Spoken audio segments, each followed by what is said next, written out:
Buen día. En esta presentación abordaremos el artículo titulado y tema central sobre el impacto de la actividad extractiva de petróleo en el acceso y calidad del agua en dos comunidades indígenas, Cucama-Cucamiria, ubicadas en la cuenca del río Marañón, en Loreto, Perú, con los autores Claudia Grados y Eduardo Pacheco de la revista antropológica de la PUC. El estudio examina cómo es que estos derrames de petróleo y la falta de una adecuada respuesta estatal han afectado a los recursos hídricos y esenciales para la vida y cultura de estas comunidades. Además, se analiza el rol del Estado y de las empresas petroleras en estos incidentes, y cómo es que la percepción de la contaminación genera incertidumbre en la población sobre su entorno y sus recursos. Bueno, hoy hablaremos de un concepto clave dentro de la economía, las externalidades. Estos son efectos secundarios que ocurren cuando se realiza una actividad económica y va a generar en otras personas o en el medio ambiente, ¿no? Y que no están reflejados realmente en los costos o en los beneficios que hay en el mercado. Bueno, por ello tenemos dos tipos, la externalidad negativa que se genera cuando el contaminador pues toma decisiones basadas únicamente en sus costos y en sus beneficios, sin tener en cuenta los costos indirectos que recaen siempre en las víctimas de la contaminación. Por ejemplo, cuando nos referimos a la contaminación también como externalidad, los costes sociales aumentan con el nivel de la contaminación.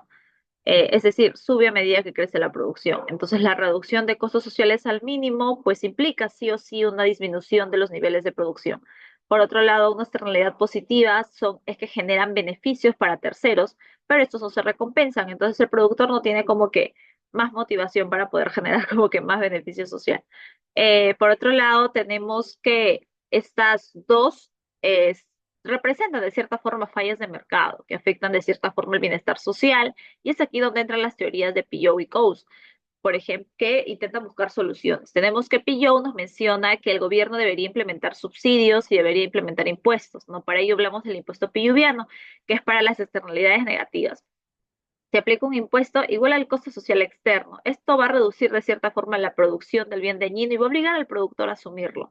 Por otro lado, tenemos el subsidio pilluviano, que es para las externalidades positivas, y se otorgan subsidios a los productores para incentivar actividades con beneficios sociales como que externos. Sin embargo, el enfoque de Pillow pues presenta críticas también importantes, no tiene sus limitaciones, por lo que es difícil calcular la precisión de los costos o los beneficios de una externalidad. También que implementar y supervisar esos impuestos y subsidios pueden ser costosos. Asimismo, se asume que el gobierno pues sabe toda la información necesaria, lo cual no siempre es cierto, ¿no? Por otro lado, tenemos a Coase, que su enfoque se basa básicamente en la negociación privada entre los dos agentes o dos partes afectadas, siempre que los derechos de propiedad estén como que súper claros y también si los costos de transacción son bajos, ¿no? Las partes de esta forma pueden llegar a un acuerdo o una negociación sin necesidad de la intervención estatal. Sin embargo, también tiene sus limitaciones, porque si hay demasiadas personas afectadas, como en el caso de una contaminación por aire, por agua, y recursos que de cierta manera son útiles para la comunidad, es difícil llegar a un acuerdo eficiente. Por otro lado, tenemos que si los derechos de propiedad no están claros, las partes no van a poder llegar a un acuerdo. Y finalmente tenemos que las desigualdades de poder pues puede llevar a acuerdos súper injustos, ¿no? Es por eso que es importante entender también cómo las externalidades pues llegan a afectar y están plasmados realmente en toda nuestra realidad y vida cotidiana. Bueno, continuando con la metodología que se usó en el artículo, la información fue obtenida a través de entrevistas semiestructuradas a miembros de las comunidades indígenas Cucama-Cucamiria. Estas se dividieron en 22 entrevistas a la comunidad de Chapajilla y 26 en Parinari.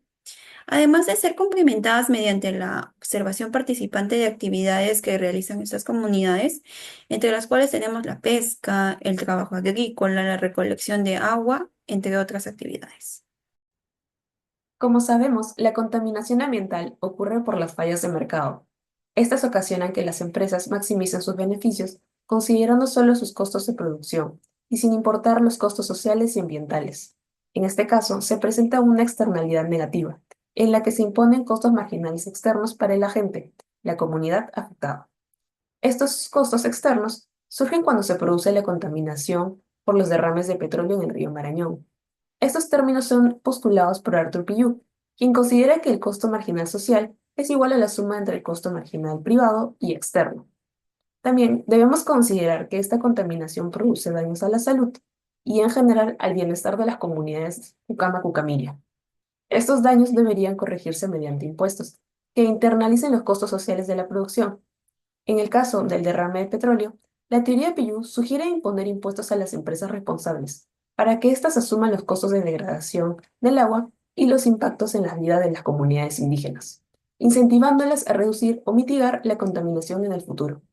Debemos recordar que estas comunidades son de aproximadamente 85.000 personas.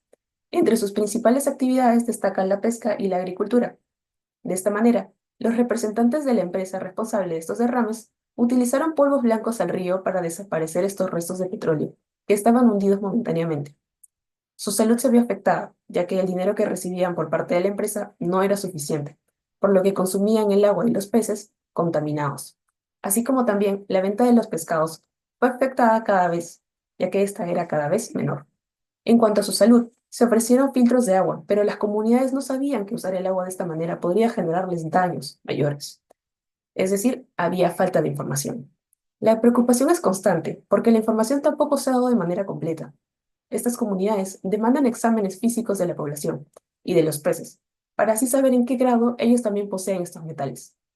Mismo, ante el derrame ocasionado por Pluspetrol, la empresa intentó mitigar el daño realizando negociaciones con las comunidades afectadas. Estas negociaciones constaban de una compensación económica de alrededor de 1.500 soles por familia, además de la entrega de filtros de agua por las cuales se les descontó 150 soles a cada una de estas, y la entrega de alimentos. Sin embargo, las medidas tomadas fueron insuficientes, ya que lo ofrecido no cubría los daños a largo plazo y no aseguraba la subsistencia de las comunidades afectadas. En este sentido, el teorema de Coase establece que si los derechos de propiedad están claramente definidos y los costos de transacción son mínimos, las partes afectadas podrían negociar entre sí para resolver las externalidades negativas sin necesidad de la intervención del Estado. Situación que no se da en el caso propuesto, ya que uno de los problemas es la falta de claridad en los derechos de la propiedad sobre el territorio donde se dio la contaminación, lo cual no permite que las comunidades puedan exigir o negociar con la empresa de manera efectiva.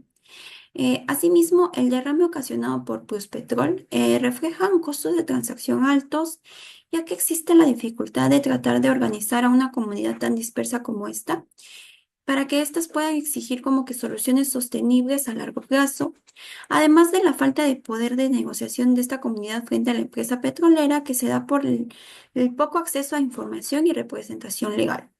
De todo lo expuesto, se concluye que no se cumplen las condiciones necesarias para que el teorema de Coase sea efectiva, ya que la combinación de derechos de propiedad débiles de la comunidad y los altos costos de transacción impiden que la comunidad afectada realice una negociación adecuada con la empresa.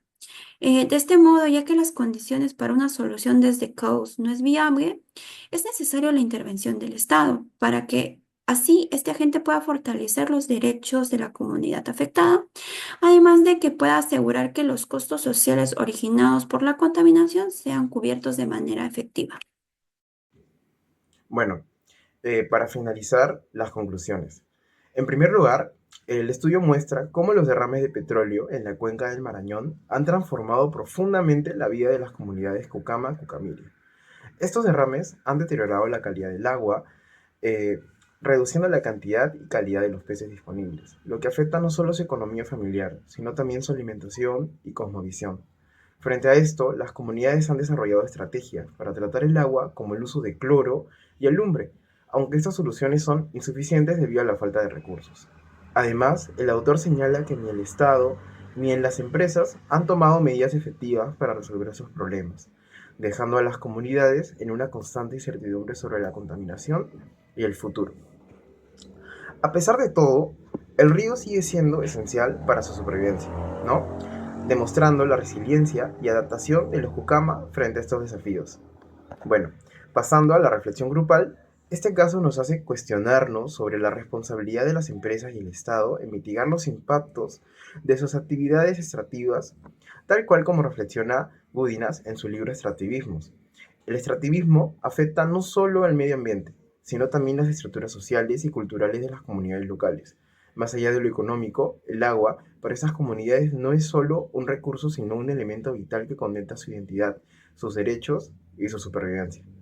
Nos llevamos la enseñanza de que nuestra responsabilidad como futuros líderes y gestores profesionales no solo es buscar el desarrollo, sino garantizar que éste sea inclusivo, sostenible y respetuoso con los derechos de todas las comunidades involucradas. Bueno, muchas gracias